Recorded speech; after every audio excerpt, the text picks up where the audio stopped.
welcome back to my channel. This is Deepak. So I had a very decent game week. For game week 17, I scored 80 points, which helped me to gain a rank of 118k.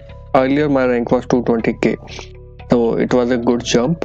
And my game week rank was 59k for this week. So it was a pretty good game week.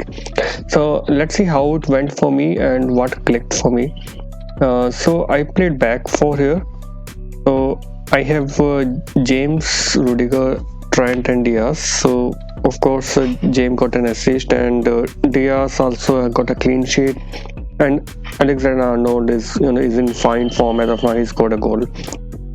So it's very gutted, like the Chelsea lost a clean sheet in the end moments. Otherwise, it could be an haul from James and Rudiger as well. Well, in the midfield, holding Foden paid off, and he got me 12 points. And Salah, Jota also clicked. I think they are a pretty good team, and they normally give you points as well. So you can hold on to even if for blank fixtures as well. So Gallagher disappoints with just 2 points, but he's a gem, and I will be like holding on to him as of now. Antonio is the biggest disappointment actually. Just 2 points, and the West Ham also failed to score.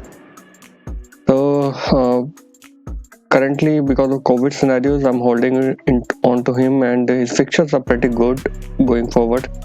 So let's see. Probably after giving me chance for 3-4 game weeks, then I can make my move. Watkins was a good transfer.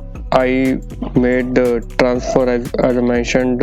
I removed Tony and get Watkins, so it paid off for me. Bench points. I missed the Smith Rowe points, but I don't think I don't know which player I will have benched. King was in my starting 11, and Antonio was in first bench. So that's how Antonio get in the lineup. So that's how it is. Let's see my team. I made 2 transfers because of non playing goalkeeper. I get Ramsdale for the Foster, and to accommodate him, I downgrade Rudiger and get cash. So that's how I'm lined up for this game week. It's a pretty solid team on papers. So I believe I can get some good returns for this team. So as the Newcastle is, you can say those are the pounding boys. So I believe these 3 trios can bag some good points. And also Spurs, we can't know how they perform because they have a well rested team. They've like missed so many games. So I don't know how this game will proceed, but you can't deny the Liverpool quality. So there will be chances, and there will be points for Liverpool assets. So captain choice is for Foden because the Newcastle is a game where I can see he can haul, and with a KDB return, I think he will get more opportunities to make a run and bag some points there. Salah is another player which I think could be rested considering the fixture concession.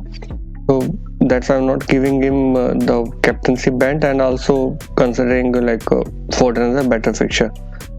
And Leeds has a have injury issues and COVID issues as well, so they have very less players to field. So I think if you are playing a free hit or want to get a transfer, you can plan Arsenal assets who are playing Norwich as well in the upcoming game weeks. So I think City and Arsenal players you should target if you are looking to make a transfer. And that's how bench. So bench is dried up as all the games are postponed. So I'm just relying on this starting 11. I hope you are happy with your squad, and if you are basically playing some 7 to 8 players as well, I think you should not be taking any hits unless and until it's very necessary. If you like players are which are in the squad are fodders, and they can just give you 2 pointers like that. So I think for those cases you can take a hit. So and the free hit also, I think you shouldn't be taking any free hit for this game week, because there are a lot of double game weeks coming up because of all these postponements. So it will be good a chance to make some grounds by playing free hit and get the double player game weeks players. So that's it from my side. It's a short video, and I hope you enjoyed it. Thanks, and if you have any questions, please comment.